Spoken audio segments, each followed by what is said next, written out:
تھے مسلمان میں کہ مسلمان وہ ہوتے جس کے اندر چار خوبیاں ہوں. چار خوبیاں جس کے اندر نہیں ہیں یہ کمزور مسلمان ہے، یہ صحیح مسلمان نہیں ہے. جس کے اندر یہ چار خوبیاں ہیں یہ پکا مسلمان ہے، اس سے دنیا کو فائدہ پہنچے گا. کون سی؟ پہلی خوبی مسلمان کی یہ ہے کہ مسلمان بے نمازی نہیں ہوتا، مسلمان بغیر نماز کے نہیں ہوتا. یہ نماز پڑھے گا جو مرضی حالات آ جائے، جو مرضی ہو جائے. یہ امام حسین رضی اللہ تعالی عنہ نے ادھر تلواروں کی چھنکار میں پڑھ کے دکھا دی کہ ایسے بھی نماز پڑھنی ہے، جہاں جان کا خطرہ ہو وہاں بھی نماز پڑھے. ایک اس کی شناخت یہ ہے. نمبر دو، مسلمان کی شناخت یہ ہے کہ مسلمان ظالم نہیں ہو سکتا، مسلمان کسی پہ ظلم نہیں کر سکتا. جو مسلمان ہوگا یہ ظالم نہیں ہوگا. نمبر تین اس کے اندر خوبی یہ ہے کہ مسلمان کبھی جھوٹ نہیں بول سکتا، مسلمان جھوٹا نہیں ہو. اللہ کے نبی نے فرمایا کہ میرا امتی سب کچھ کر سکتا ہے، سب گناہ کر سکتا ہے، لیکن میرا امتی جھوٹ نہیں بول سکتا.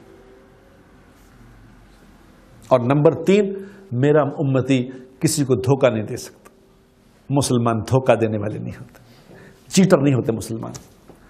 تو وہ کہنے لگی کہ یہ ساری باتیں تو مسلمانوں میں یہاں ہیں. تو میں نے کہا یہی تو رو رہے ہیں ہم جو آئے ہوئے ہیں، یہی تو رو رہے ہیں. مسلمانوں کو کہہ رہے ہیں خدا کے لیے اپنے اندر یہ صفات پیدا کرو. یہ بڑے اچھے لوگ ہیں، خدا کی قسم یہ ہم برے ہیں. اور مجھے کسی نے وہاں یہ برنلی کیا شہر کا نام ہے، برنلے میں گیا تو مجھے انہوں نے کہا کہ یہ جو گلی ہے نا تین، یہ ساری مسلمان ہیں الحمدللہ. میں نے کہا یہاں گورا کوئی رہتا ہی نہیں. کہ انہوں نے کہا نہیں پہلے رہتے تھے پھر ہم نے بگا دیے. میں نے کہا اچھا وہ کیسے؟ انہوں نے کہا بازی ہمیں دیکھ کے چھوڑ کے بھاگ گئے. میں نے کہا انا للہ و انا الیہ راجعون. کہ ظالموں اگر تم صحیح مسلمان ہوتے تمہیں یہ پتا ہوتا کہ ہمسایہ کیسا ہوتا ہے، ہمسائے کے ساتھ کیا معاملہ کرنا ہے. اگر مسلمان ہمسائے بن کے ان کو دکھا دیتے تو خدا کیسے مسلمان نہ ہو جاتے. اگر مسلمان سے ہمسایہ بن کے دکھا دیتے کہ ہمسائے کا ہمسائے پہ کیا حق ہے. جبرائیل علیہ السلام کہتے ہیں کہ اتنے حقوق بتائے ہمسائے کے، اتنے حقوق بتائے کہ مجھے ڈر ہونے لگا کہیں وراثت میں بھی حصہ دار نہ بنا دیں. اتنے حقوق ہیں ہمسائے کے کہ جب وہ بیمار ہو جائے اس کی تیمارداری کرو، جب کوئی گھر میں چیز اچھی پکاؤ اس کو بھی دو، جب کوئی فوت ہو جائے جنازے میں جاؤ. اگر تجھ سے کبھی قرض مانگے تو قرض دے دو.